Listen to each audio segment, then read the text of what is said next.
सबसे पहले मेरा आप सभी को प्यार भरा नमस्कार। आई होप आप सब अच्छे हो गए। चलिए कहानी को शुरू करते हैं। शापित हवेली का डर। बरसों पहले एक तांत्रिक ने हवेली की दीवारों पर खून से मंत्र लिखे थे।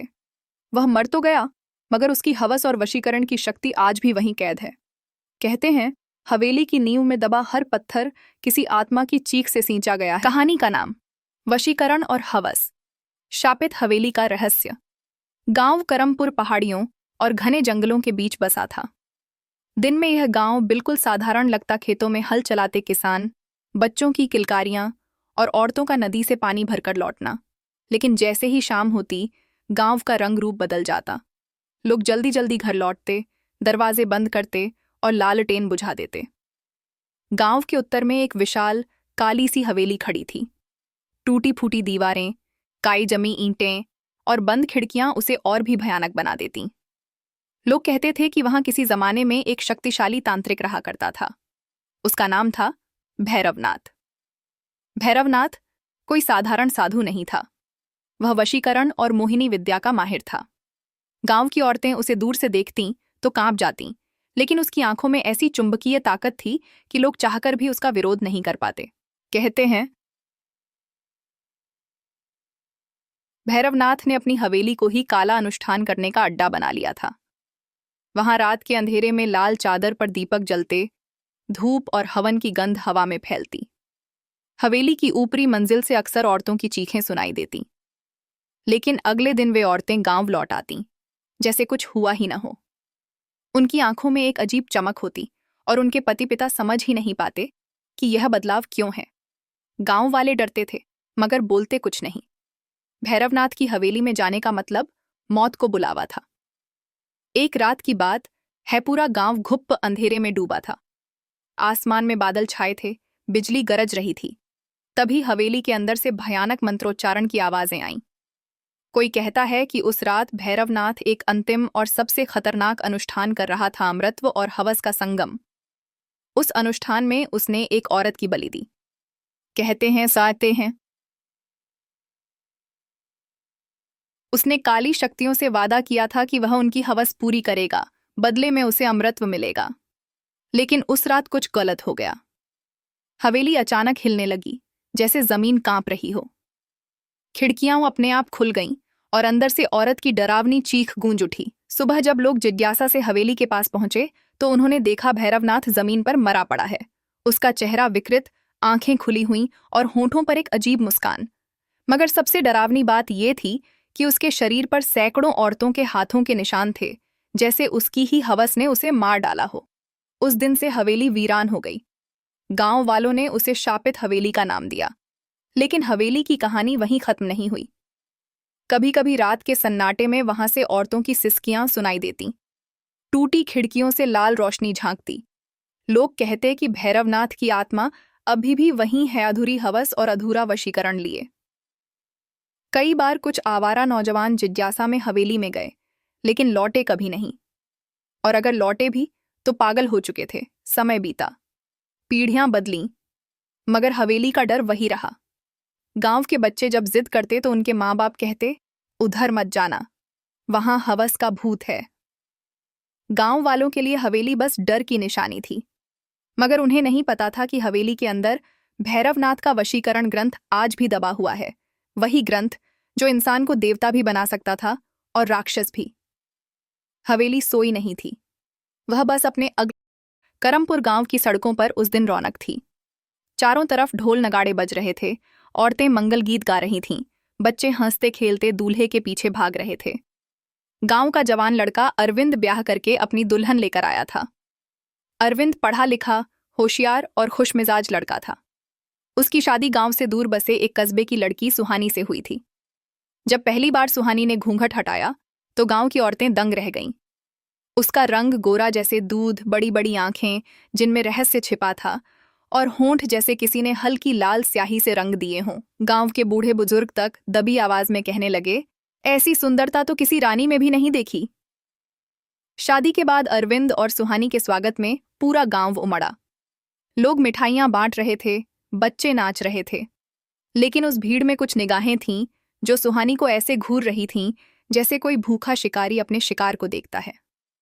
शादी की थकान के बावजूद सुहानी मुस्कुरा रही थी, लेकिन उसके भीतर एक अजीब बेचैनी थी, जैसे वह इस गांव में पहली बार नहीं आई हो, जैसे किसी अनदेखी शक्ति ने उसे पहले ही यहां बुलाया हो। रात गहरी हुई।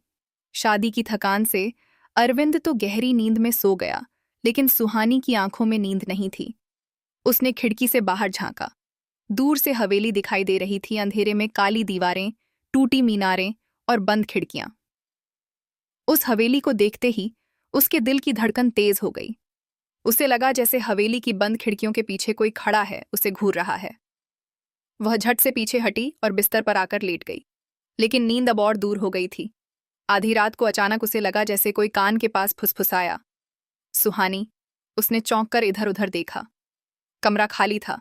अरविंद गहरी नींद में था, लेकिन सुहानी के कानों में वो आवाज गूंजती रही।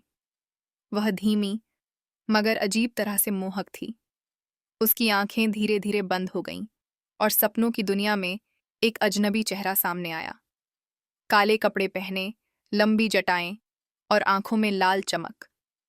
वह आदमी सुहानी के बहुत करीब आ गया और मुस्कुराया। आखिरकार तू आ ही गई। सुहानी ने चीखना चाहा, मगर आवाज गले में ही अटक गई। उस आदमी का हाथ उसके गाल पर फिरा। उसके स्पर्श से सुहानी का पूरा शरीर कांप उठा। लेकिन यह कांपना डर का नहीं था, यह कुछ और था, कुछ ऐसा जो उसने पहले कभी महसूस नहीं किया था। सपना अचानक टूट गया। सुहानी हांफती हुई उठ बैठी। उसके माथे पर पसीना था, सांसें तेज थीं। वह सोचने लगी ये सपना था या हकीकत, लेकिन उसके दिल की गहराइयों में एक आवाज बार बार कह रही थी कि यह कोई साधारण सपना नहीं था। सुबह हुई।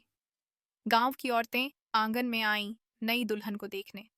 सुहानी से रस्में कराई गईं, लेकिन सबके बीच वह अजीब सी खोई हुई लगी। जब जब उसकी नज़र हवेली की तरफ जाती, उसकी आंखें कुछ पल के लिए ठहर जातीं। अरविंद ने भी गौर किया। सुहानी, तुम ठीक तो हो? रात को नींद नहीं आई क्या? सुहानी ने मुस्कुराने की कोशिश की, लेकिन उसकी आंखों की बेचैनी छिपी नहीं। दिन बीते। सुहानी गांव में सबकी चहेती बन गई। औरतें उसकी सुंदरता की तारीफ करतीं, बच्चे उसके आसपास मंडराते। लेकिन रात होते ही उसके सपने फिर वही चेहरे ले आते, काली आंखें, लाल रोशनी और एक फुसफुसाहट जो हर बार उसे हवेली की ओर खींच ले जाती। कई बार सुहानी नींद में उठकर दरवाजे तक चली जाती, जैसे किसी आवाज का पीछा कर रही हो। अरविंद ने एक दो बार देखा तो उसे हंसी में टाल दिया, लेकिन धीरे धीरे यह हंसी चिंता में बदलने लगी। गांव की बूढ़ी औरतें आपस में बातें करतीं। नई दुल्हन पर हवेली की छाया है, देखना, कुछ गड़बड़ जरूर होगी। सुहानी को इन बातों का एहसास नहीं था। उसके भीतर अब एक अजीब खिंचाव पैदा हो चुका था। हवेली जैसे उसे पुकार रही थी। सुबह का समय था। गांव के लोग अपने अपने काम में व्यस्त थे। खेतों में हल चल रहे थे, औरतें नदी से पानी भर रही थीं, बच्चे मिट्टी में खेल रहे थे। लेकिन इस भीड़ के बीच सुहानी चुपचाप घर से निकल पड़ी। उसकी आंखें बार बार हवेली की तरफ उठ रही थीं। दिल की धड़कन तेज थी, लेकिन उसके कदम जैसे किसी अदृश्य शक्ति के कदमों के साथ चल रहे थे। वह खुद भी समझ नहीं पा रही थी कि क्यों जा रही है, पर कुछ था जो उसे खींच रहा था। गांव के लोग उसे जाते देख ठिठक गए।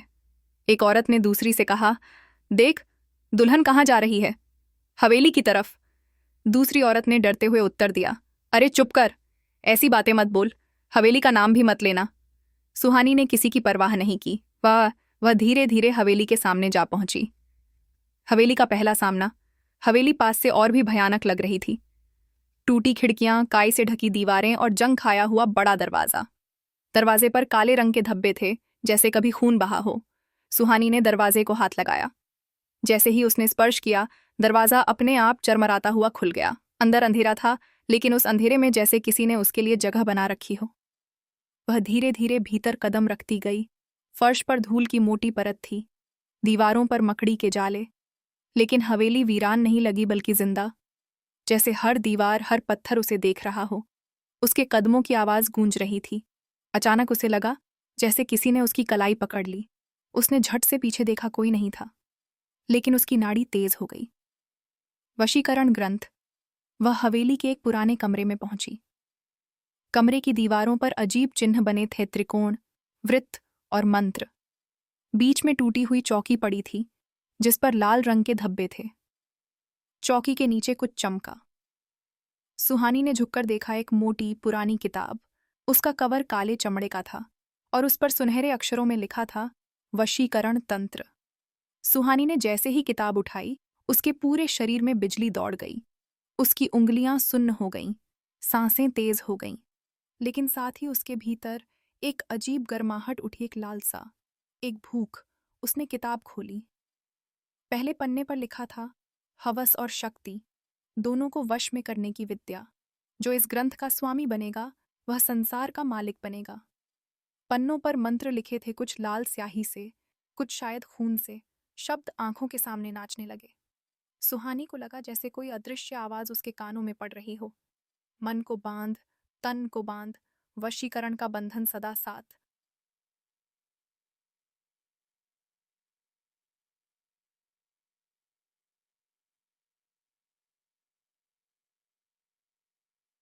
अदृश्य स्पर्श। सुहानी का शरीर कांप उठा।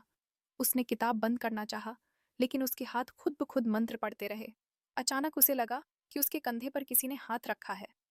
गरम, भारी हाथ। उसकी आंखें बंद हो गईं और वह फिर उसी अजनबी चेहरे को देखने लगी, काले वस्त्रों में, लाल आंखों वाला तांत्रिक। वह उसके कानों में बोला, तू मेरी है, हमेशा से मेरी थी। सुहानी ने चीखना चाहा, मगर आवाज नहीं निकली। उसके होठों पर एक अदृश्य स्पर्श फिरा और उसकी रगों में लावा जैसा ताप दौड़ गया। उसकी सांसें तेज हो गईं।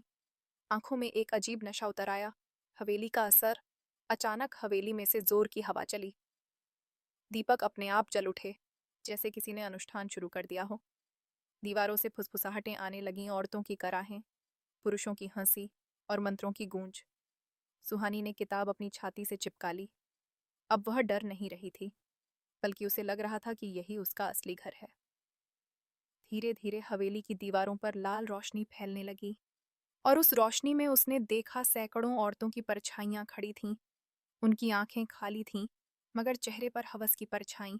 वे सब एक साथ कहने लगीं, स्वागत है रानी, अब तू हमारी मालकिन है। सुहानी ने पीछे मुड़कर देखा। दरवाजा अपने आप बंद हो चुका था। अब वापसी का रास्ता नहीं था। हवेली ने उसे हवस का जागरण। हवेली से लौटने के बाद सुहानी पहले जैसी नहीं रही। उसकी आंखों में एक अजीब चमक आ गई थी, गहरी, सम्मोहक और रहस्यमयी। गांव की औरतें जब उससे बातें करतीं तो वे उसकी आंखों में देखते देखते खो जातीं। मर्द उसके सामने आते तो उन्हें अपनी नजरें झुकानी पड़तीं, जैसे उसके सौंदर्य में कोई अदृश्य शक्ति छिपी हो। अरविंद ने यह बदलाव सबसे पहले महसूस किया। पहले सुहानी शर्मीली, संकोची और शांत स्वभाव की थी, लेकिन अब वह रात को देर तक जागती रहती, आईने में खुद को निहारती और खुद से ही अजीब बातें करती। कभी कभी अरविंद को लगता कि वह नींद में चल रही है। कई बार उसने देखा सुहानी आधी रात को उठती और हवेली की दिशा में खिड़की से देखती रहती। उसकी आंखें उस समय लाल सी चमकने लगतीं। अजनबी सपने। सुहानी की रातें अब सिर्फ सपनों की नहीं रहीं। वह हर रात उस तांत्रिक को देखती, भैरवनाथ। वह उसके चारों ओर घूमता, मंत्र पढ़ता और फिर उसके करीब आ जाता। उसके होंठ सुहानी के होंठों से बिना छुए ही आग की तरह जलाते। उसका स्पर्श अदृश्य था, मगर शरीर पर निशान छोड़ जाता। सुबह उठने पर सुहानी को अपने गले और कंधों पर लाल उंगलियों जैसे निशान दिखते। अरविंद ने एक सुबह ये निशान देख लिए। सुहानी, ये सब क्या है? किसने किया ये? सुहानी चौंक गई, फिर हड़बड़ाकर बोली, कुछ नहीं, बस मच्छर के काटने के निशान हैं। लेकिन उसकी आंखें उसकी बात झुठला रही थीं। हवस की प्यास। धीरे धीरे सुहानी के भीतर हवस की आग जलने लगी। वह हर वक्त बेचैन रहती। उसके होंठ सूखते, शरीर गर्म रहता और आंखों में एक अजीब प्यास। अरविंद उसके करीब आता तो वह पहले की तरह शर्माती नहीं थी, बल्कि उसकी आंखों में जैसे कोई और ही ताकत झलकती। कभी वह अरविंद को अपनी बाहों में भींच लेती, लेकिन अगले ही पल उसे धक्का देकर दूर कर देती, जैसे वह किसी और की तलाश में हो। गांव के मर्दों पर भी उसका असर दिखने लगा। बाजार में जब वह पानी भरने जाती तो लोग उसे देखते ही ठिठक जाते। उनकी आंखों में हवस और चाहत झलकती, मगर वे कुछ बोल नहीं पाते।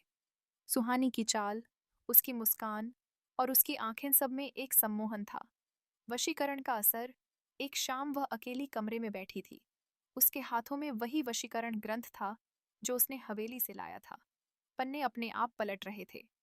उसने देखा एक मंत्र चमक रहा है। आवाहन मंत्र। उसने बिना सोचे मंत्र पढ़ना शुरू कर दिया। कमरा अचानक ठंडा हो गया। दीपक अपने आप बुझ गए और कमरे में एक अदृश्य आहट हुई। सुहानी की सांसें तेज हो गईं। उसके कानों में वही फुसफुसाहट आई। मैं आ गया। अब तू मेरी है। उसने आंखें बंद कीं। महसूस किया कि कोई उसके बेहद करीब है। कोई उसका गला छू रहा है, बाल सहला रहा है और उसके कानों में मंत्र पढ़ रहा है। उसका शरीर कांप उठा। वह खुद को रोकना चाहती थी, मगर रोक न सकी। उसके होंठ खुद ब खुद किसी अदृश्य होंठों को महसूस कर रहे थे। उसकी आंखों से आंसू निकल आए, डर और सुख दोनों के। अरविंद का शक। उसी रात अरविंद कमरे में आया और उसे फर्श पर गिरी हुई पाया। उसके हाथ में किताब थी, बाल बिखरे हुए और गाल लाल। सुहानी, ये क्या हाल बना रखा है? सुहानी ने धीरे से सिर उठाया। उसकी आंखें सुर्ख थीं, लेकिन चेहरा तृप्त। अरविंद को गहरी बेचैनी हुई। उसने किताब उठाई तो जैसे उसे झटका लगा। उसने किताब को तुरंत जमीन पर फेंक दिया। ये कौन सी किताब है? कहाँ से लाई हो इसे? सुहानी ने किताब को सीने से लगा लिया, जैसे कोई बच्चा खिलौने को। ये मेरी है, सिर्फ मेरी। अरविंद सन्न रह गया। उसे लग गया कि यह सब हवेली से जुड़ा है। उसकी नई दुल्हन अब किसी और के वश में जा रही थी। जागती हवस दिन ब दिन सुहानी की हालत बिगड़ती गई। अब वह रात को आईने के सामने खड़ी होकर अपने होठों को छूती, बालों को सहलाती और धीमे धीमे हंसती। कभी उसके होंठ खुद ब खुद हिलने लगते, जैसे वह किसी अदृश्य से बातें कर रही हो। गांव की औरतों ने देखना शुरू कर दिया था कि सुहानी का चेहरा बदल रहा है। उसकी आंखें गहरी और डरी हुई नहीं, बल्कि वासना से भरी हुई लगती। उसकी चाल भी पहले जैसी मासूम नहीं रही। उसमें नशा और आमंत्रण था। गांव के कुछ नौजवान उसके पीछे पीछे चलते, लेकिन जैसे ही वह उनकी आंखों में आंखें डालती, वे कांपकर भाग जाते, क्योंकि उसकी आंखों में सिर्फ और सिर्फ हवस का जागरण था। सुहानी अब सिर्फ अरविंद की पत्नी नहीं रही थी, वह भैरवनाथ की आत्मा की दुल्हन बन चुकी थी। और यह तो बस शुरुआत थी। वशीकरण का जाल, सुहानी का बदलता हुआ व्यवहार अब गांव में चर्चा का विषय बन चुका था। लोग कहते, नई दुल्हन पर हवेली का साया है, उसकी आंखें तो किसी चुड़ैल जैसी लगती हैं। अरविंद यह सब सुनकर और परेशान हो गया। वह समझ नहीं पा रहा था कि सुहानी को कैसे बचाए। लेकिन सच ये था कि सुहानी अब खुद को बचाना नहीं चाहती थी। वह हवेली और भैरवनाथ की आत्मा के जाल में फंस चुकी थी। आईने का रहस्य। एक रात सुहानी आईने के सामने खड़ी थी। उसने लाल चूड़ियां पहनी हुई थीं और बाल खुले थे। आईने में उसका चेहरा अलग ही लग रहा था। आंखें लाल, होंठ गहरे और चेहरा चमकता हुआ। अचानक आईना कांपने लगा। उसके अंदर से धुंध निकलकर कमरे में फैल गई और उसी धुंध से भैरवनाथ का चेहरा उभरा। तू अयस, तू अब मेरी है। तेरे बिना मैं अधूरा हूं। सुहानी मुस्कुराई। मैं तो पहले दिन से तेरी हूं, बस मुझे पहचानने में देर हुई। तभी आईने में उसका चेहरा बदल गया। उसकी आंखें बिल्कुल लाल हो गईं और होंठों पर हवस भरी मुस्कान। आईने में खड़ी औरत अब सुहानी नहीं थी, वह भैरवनाथ की मोहिनी थी। अरविंद की जांच। अरविंद ने तय किया कि अब वह चुप नहीं बैठेगा। वह गांव के पुजारी के पास गया। पुजारी ने सुहानी का नाम सुनते ही माथे पर हाथ रख लिया। बेटा, मैंने पहले ही चेतावनी दी थी, उस हवेली में जाना मौत को बुलाना है। तेरा घर अब वशीकरण के जाल में फंस चुका है। अरविंद ने कांपते हुए पूछा, क्या कोई उपाय है? पुजारी ने गंभीर स्वर में कहा, उपाय तो है, लेकिन आसान नहीं। हवेली में जो वशीकरण ग्रंथ है, वही सारी बर्बादी की जड़ है। जब तक वह नष्ट नहीं होगा, तेरी पत्नी कभी आजाद नहीं होगी। अरविंद ने निश्चय किया कि चाहे जान चली जाए, वह सुहानी को बचाएगा। हवेली की पुकार उधर, सुहानी पर भैरवनाथ की पकड़ मजबूत होती जा रही थी। जब भी वह किताब पढ़ती, उसके शरीर में अजीब कंपन होता। रात को जब हवा चलती, उसे लगता कोई उसका नाम पुकार रहा है। एक दिन वह अकेले ही हवेली में चली गई। जैसे जैसे वह अंदर बढ़ती गई, हवेली की दीवारें चमकने लगीं। दीवारों पर बने चिन्ह लाल रोशनी में जगमगाने लगे। भैरवनाथ की आत्मा उसके सामने प्रकट हुई। उसने हाथ बढ़ाया, बस एक और कदम, और तू पूरी तरह मेरी होगी। सुहानी उसके आगे झुक गई। उसके होंठ कांप रहे थे, आंखों में हवस और भक्ति दोनों थीं। अदृश्य बंधन। भैरवनाथ ने मंत्र पढ़ा। सुहानी के हाथ पांव अपने आप हवा में उठ गए। उसके चारों ओर लाल धागे लिपट गए, वशीकरण के धागे। अब तू मेरे बिना सांस भी नहीं ले पाएगी। सुहानी ने आंखें बंद कर लीं। वह पूरी तरह आत्मसमर्पण कर चुकी थी। अरविंद का सामना। लेकिन अचानक हवेली का दरवाजा धड़ाम से खुला। अरविंद और पुजारी अंदर आ गए। पुजारी ने हाथ में त्रिशूल और मंत्रों की माला पकड़ी हुई थी। भैरवनाथ, तेरी हवस यहीं खत्म होगी। भैरवनाथ की आत्मा हंसी। मूर्खों, ये औरत अब मेरी है, इसे कोई नहीं छीन सकता। सुहानी की आंखें खुलीं। उसकी नजर अरविंद से मिली, लेकिन उसमें प्यार नहीं था, सिर्फ लालसा और पागलपन था। अरविंद, तू क्यों आया? मुझे रोक मत, मैं यहीं रहना चाहती हूं। अरविंद का दिल टूट गया, लेकिन उसने हार नहीं मानी। जाल और टकराव। भैरवनाथ ने अपने हाथ उठाए। हवेली की दीवारों से परछाइयां निकलकर अरविंद और पुजारी पर टूट पड़ीं। कमरा अंधेरे से भर गया। पुजारी ने मंत्र पढ़ना शुरू किया। त्रिशूल से तेज रोशनी निकली, जिसने कुछ परछाइयों को भस्म कर दिया। लेकिन सुहानी अभी भी वशीकरण के जाल में बंधी हुई थी। वह तड़प रही थी, मगर उसकी आंखों में हवस की आग और तेज हो रही थी, हुकेराए की थी। भैरवनाथ गरजा, कोई मेरा वशीकरण नहीं तोड़ सकता। यह हवस मेरी शक्ति है। अरविंद ने सुहानी की ओर हाथ बढ़ाया। सुहानी, तू मेरी पत्नी है, मेरी। तू इस हवेली की दासी नहीं है। जाग, मेरे पास लौट आ। कुछ पल के लिए सुहानी की आंखों में चमक बदली। उसने अरविंद को देखा और होंठ कांप उठे। लेकिन तभी भैरवनाथ ने चीख मारी और लाल धागे और कसकर उसके शरीर से लिपट गए। सुहानी अब पूरी तरह जाल में फंस चुकी थी। वशीकरण और हवस का खेल अपने चरम पर था। हवस और आत्मा का खेल। हवेली के भीतर लाल धागों का जाल फैल चुका था। सुहानी हवा में लटकी हुई थी। उसका चेहरा लाल, आंखें चमकती और होंठ बेतहाशा कांपते। भैरवनाथ की आत्मा उसके चारों ओर घूम रही थी, जैसे शिकारी अपने शिकार को घेरे। अरविंद और पुजारी ने उसे छुड़ाने की कोशिश की, लेकिन हर बार अदृश्य परछाइयां उन्हें पीछे धकेल देतीं। कमरा गर्म हो गया, जैसे हवेली की दीवारें आग उगल रही हों। आत्मा का अधिकार। भैरवनाथ ने मंत्र पढ़ना शुरू किया। उसकी आवाज गहरी, भारी और मोहक थी। हर शब्द के साथ सुहानी का शरीर और ढीला पड़ता गया, जैसे वह अपनी आत्मा खो रही हो। यह स्त्री मेरी है, इसकी देह मेरी हवस की अग्नि को शांत करेगी और इसकी आत्मा मुझे जन्म देगी। उसके शब्द गूंजे और हवेली की दीवारें कांप उठीं। दीवारों पर बने चिन्ह लाल रोशनी से जगमगाने लगे। सुहानी की आंखें धीरे धीरे पूरी तरह लाल हो गईं। उसने अरविंद की ओर देखा, लेकिन अब उसमें पहचान नहीं थी, सिर्फ भैरवनाथ का वास। हवस का अनुष्ठान। भैरवनाथ ने हाथ फैलाए और उसके चारों ओर औरतों की परछाइयां इकट्ठी हो गईं। ये वही औरतें थीं जिन्हें उसने जीवन में अपने वशीकरण का शिकार बनाया था। उनकी कराहें हवेली में गूंजने लगीं, सुख और पीड़ा दोनों से भरी। सुहानी अब उनके बीच थी। उनकी परछाइयां उसके शरीर से लिपटने लगीं। हर स्पर्श उसके भीतर की हवस को और जगाता। वह हाँफने लगी, सांसें तेज हो गईं, उसकी आंखें बंद हुईं और होंठों से फुसफुसाहट निकली। हाँ, मैं तेरी हूं। भैरवनाथ मुस्कुराया। यही तो मैं चाहता था। अब मेरी आत्मा तुझसे मिलकर अमर होगी। अरविंद का संघर्ष। अरविंद यह सब देख पागल हो रहा था। उसने पुजारी से कहा, कुछ करो, मेरी पत्नी को बचाओ। पुजारी ने आंखें बंद कर मंत्र पढ़ना शुरू किया। उसकी माला से नीली रोशनी निकली, जिसने थोड़ी देर के लिए परछाइयों को पीछे धकेल दिया। अरविंद, तुझे ही उसे पुकारना होगा। उसकी आत्मा में अभी भी तेरा अंश है। उसे तेरी आवाज चाहिए। अरविंद ने सुहानी को पुकारा। सुहानी, याद कर तू कौन है। तू मेरी पत्नी है। तूने मेरे साथ जीवन बिताने की कसम खाई थी। उस आत्मा की नहीं, मेरी है तू। कुछ पल के लिए सुहानी के चेहरे पर बदलाव आया। उसकी आंखों में आंसू चमके। लेकिन तभी भैरवनाथ गरजा, चुप, यह अब सिर्फ मेरी है। उसने लाल धागों को और कस दिया। सुहानी दर्द से चीख उठी, लेकिन उसके होंठों पर फिर भी मुस्कान थी।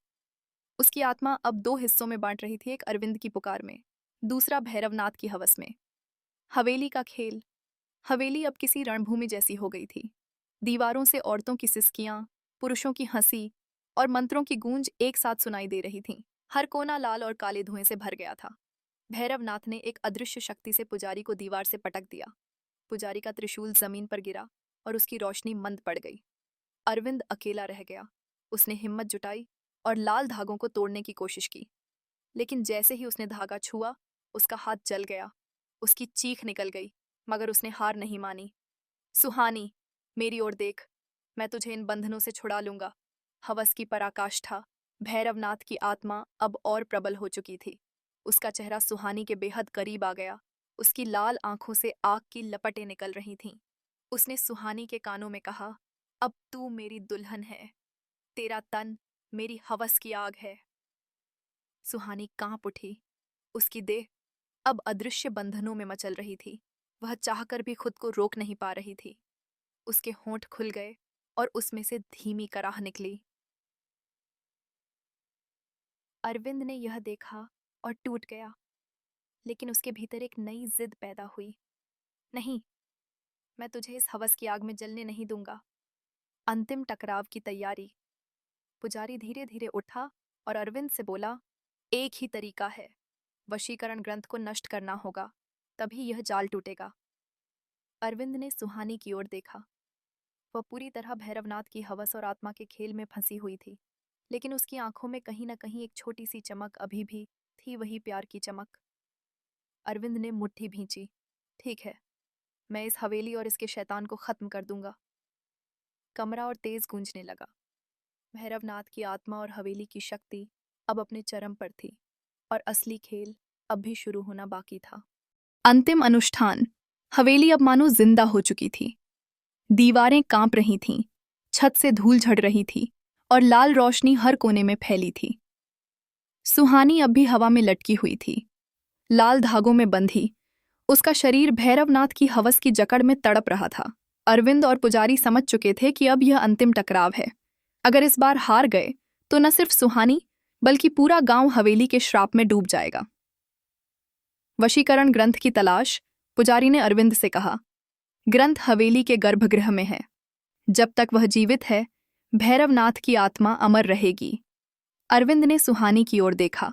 उसकी आंखों में आंसू थे, मगर होंठों पर अब भी पागलपन भरी मुस्कान। वह ज्यादा जानता था कि अगर देर हुई तो वह उसे हमेशा के लिए खो देगा। अरविंद ने पुजारी का त्रिशूल उठाया और हवेली के भीतर दौड़ पड़ा। दीवारों से परछाइयां निकलकर उसका रास्ता रोकने लगीं, लेकिन हर बार वह त्रिशूल की रोशनी से उन्हें भगा देता। आखिरकार वह हवेली के सबसे अंधेरे हिस्से में पहुंचा, गर्भगृह। वहां बीच में एक काला संदूक रखा था, और उस पर वही वशीकरण ग्रंथ। ग्रंथ से लाल धुएं की लहरें निकल रही थीं, जैसे उसकी सांसें हों। आत्मा की प्रतिक्रिया। जैसे ही अरविंद ने ग्रंथ को छुआ, हवेली हिल उठी। भैरवनाथ की चीख गूंजी, मूर्ख, यह ग्रंथ मेरा हृदय है। अगर इसे छुआ तो तेरी आत्मा चीर दूंगा। कमरे में अचानक भैरवनाथ की परछाई प्रकट हो गई। उसकी आंखों से आग निकल रही थी, और उसने अपने हाथ फैलाए।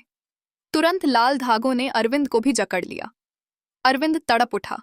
उसके शरीर पर जलते हुए निशान उभर आए, लेकिन उसकी आंखों में जिद थी। सुहानी के लिए मैं सब सह लूंगा। सुहानी का द्वंद्व। उधर सुहानी का शरीर पूरी तरह आत्मा के कब्जे में था। भैरवनाथ उसके कानों में फुसफुसा रहा था, देख, तेरा पति मर रहा है। बस तू एक हाँ कह दे और मैं उसे छोड़ दूंगा। तू मेरी दुल्हन बन जा। सुहानी की आंखें कांपने लगीं। उसके भीतर दो आवाजें लड़ रही थीं, एक हवस की, जो उसे भैरवनाथ की ओर खींच रही थी, दूसरी प्यार की, जो उसे अरविंद की ओर धकेल रही थी। वह चीख पड़ी, नहीं, मैं सिर्फ अरविंद की हूं। कुछ पल के लिए लाल धागे ढीले पड़ गए। अरविंद ने यही मौका देखा। ग्रंथ का अंत। उसने पूरी ताकत जुटाई और ग्रंथ को त्रिशूल से भेद दिया। जैसे ही त्रिशूल ग्रंथ में धंसा, हवेली कांप उठी। लाल धुआं काले रंग में बदल गया। भैरवनाथ की आत्मा दर्द से चीख उठी, नहीं, यह संभव नहीं। मेरी हवस अमर थी, कोई इसे नष्ट नहीं कर सकता। ग्रंथ जलने लगा। उसके पन्नों से आवाजें निकल रही थीं, हजारों औरतों की चीखें और कराहें। वो सब आत्माएं मुक्त हो रही थीं। इतरमाकारक का विनाश। भैरवनाथ अब कमजोर हो चुका था। उसकी परछाई कांपने लगी। उसने आखिरी बार सुहानी की ओर हाथ बढ़ाया। तू मेरी थी, हमेशा मेरी रहेगी। लेकिन इस बार सुहानी ने उसकी ओर नहीं देखा। उसने अरविंद की आंखों में देखा और वहीं खो गई। भैरवनाथ की आत्मा एक चीख के साथ धुएं में बदल गई और हवेली से बाहर निकल गई। लाल धागे टूट गए। सुहानी नीचे गिर गई। और अरविंद ने उसे थाम लिया। शांति की वापसी। हवेली अब शांत थी। दीवारों पर चमकते चिन्ह बुझ चुके थे। सन्नाटा ऐसा था जैसे सदियों बाद पहली बार हवेली ने सांस ली हो। सुहानी अरविंद की बाहों में थी। उसकी आंखों से आंसू बह रहे थे। अरविंद, तूने मुझे बचा लिया। अगर तू नहीं होता तो मैं हमेशा के लिए खो जाती। अरविंद ने उसके माथे को चूमा। तू मेरी है और हमेशा मेरी रहेगी। कोई वशीकरण, कोई हवस तुझे मुझसे अलग नहीं कर सकती। पुजारी भी वहां आ पहुंचा। उसने गहरी सांस ली और कहा, हवेली का शाप टूट चुका है, लेकिन याद रखना, हवस और शक्ति का मिलन हमेशा विनाश लाता है। हवेली का अंत। सुबह होते ही हवेली धीरे धीरे ढहने लगी। उसकी दीवारें टूट गईं, छत गिर गई। जहां कभी वशीकरण का खेल खेला जाता था, वहां अब सिर्फ मलबा बचा। लेकिन गांव के लोग कहते हैं, कभी कभी उस खंडहर से अब भी कराहें सुनाई देती हैं, जैसे कोई आत्मा अब भी अपनी हवस अधूरी छोड़ गई हो। जब गांव पर पड़ी तो लोग हवेली की ओर भागे। उन्होंने देखा जहां कभी डरावनी हवेली खड़ी थी, वहां अब सिर्फ खंडहर और राख बची थी। दीवारों की दरारों से धुआं उठ रहा था और हवा में अब भी राख की गंध थी। गांव के बुजुर्गों ने माथा झुकाकर कहा, सदियों का शाप आज खत्म हुआ। लेकिन उनके दिलों में अब भी एक डर था। क्या सच में भैरवनाथ की आत्मा नष्ट हो गई थी? सुहानी की हालत। अरविंद सुहानी को घर ले आया। वह थकी हुई थी, लेकिन उसकी आंखों में अब शांति थी। पहली बार उसने आईने में खुद को देखा और राहत की सांस ली। न उसकी आंखें लाल थीं, न होठों पर पागलपन। लेकिन उस रात जब वह सो रही थी, उसने सपना देखा। सपने में वही हवेली थी, वही लाल धागे और भैरवनाथ की धीमी आवाज, तू बच तो गई, लेकिन मैं कभी मिटूंगा नहीं। हवस कभी मरती नहीं, बस दब जाती है। सुहानी हड़बड़ाकर उठ बैठी। उसने अरविंद का हाथ कसकर पकड़ लिया। वह जानती थी कि भले ही हवेली जल गई हो, पर भैरवनाथ की हवस की छाया कहीं न कहीं अब भी मौजूद है। गांव में चर्चा। गांव वाले धीरे धीरे इस घटना को कहानी की तरह सुनाने लगे। किसी ने कहा, सुहानी पर तांत्रिक का वशीकरण था, तो किसी ने कहा, अरविंद के प्यार ने मौत को भी हरा दिया। कुछ लोग फुसफुसाते, नहीं, भैरवनाथ की आत्मा मरी नहीं, वह तो किसी और शिकार की तलाश में है। और हर बार जब रात को हवेली के खंडहर से ठंडी हवा गुजरती तो उसमें हल्की कराहें सुनाई देती। लोग दरवाजे बंद कर लेते, बच्चों को सुला देते, लेकिन हवेली का नाम अब भी उनके दिलों में दहशत पैदा करता। सुहानी का बदलाव। दिन बीतते गए। सुहानी फिर से पहले जैसी हो गई, हंसने वाली, गाने वाली, लेकिन उसके भीतर कहीं एक गहरी चुप्पी रह गई थी। वह अक्सर अकेली बैठकर सोचती, क्या सच में मैं अब आजाद हूं, या कहीं ना कहीं मेरा एक हिस्सा अब भी उस हवेली में छूट गया है। कभी कभी रात को उसकी नींद खुल जाती। वह महसूस करती कि कोई उसे देख रहा है, पर जब खिड़की से बाहर देखती तो सिर्फ अंधेरा मिलता। अंतिम रहस्य। एक दिन अरविंद खेत से लौट रहा था। वह सत्य हवेली के खंडहर के पास से गुजरा। उसने देखा मलबे के बीच कुछ चमक रहा है। वह पास गया। वहां एक अधजला पन्ना पड़ा था, वशीकरण ग्रंथ का हिस्सा। उस पर लिखे शब्द अब भी लाल रोशनी से चमक रहे थे। अरविंद के माथे पर पसीना आ गया। उसने पन्ना उठाया और हाथ कांपने लगा। उसके कानों में अचानक फुसफुसाहट गूंजी, मैं वापस आऊंगा। अरविंद ने तुरंत पन्ना आग में फेंक दिया, लेकिन आग बुझ गई और पन्ना ज्यों का त्यों पड़ा रहा। वह समझ गया, भले ही हवेली ढह गई हो, लेकिन भैरवनाथ की हवस और वशीकरण की शक्ति पूरी तरह खत्म नहीं हुई। वह कहीं न कहीं सही समय का इंतजार कर रही है। सुहानी और अरविंद ने तय किया कि वे अब गांव छोड़ देंगे। उन्होंने अपना सामान बांधा और गांव वालों से विदा ली। गांव वाले उन्हें जाते हुए देखते रहे और मन ही मन सोचते रहे, क्या सच में वे बच पाएंगे? हवेली अब खंडहर बन चुकी थी, लेकिन जब भी कोई वहां से गुजरता तो उसे हवा में अजीब सी गंध आती, धूप, राख और किसी अदृश्य औरत की कराह का संगम। और कभी कभी चांदनी रात में खंडहर की टूटी दीवार पर एक लाल परछाई दिखाई देती। वह विस्यारो वही था, भैरवनाथ। उसकी आंखें अब भी जल रही थीं। हवस कभी मरती नहीं, यह सिर्फ नए शिकार ढूंढती है।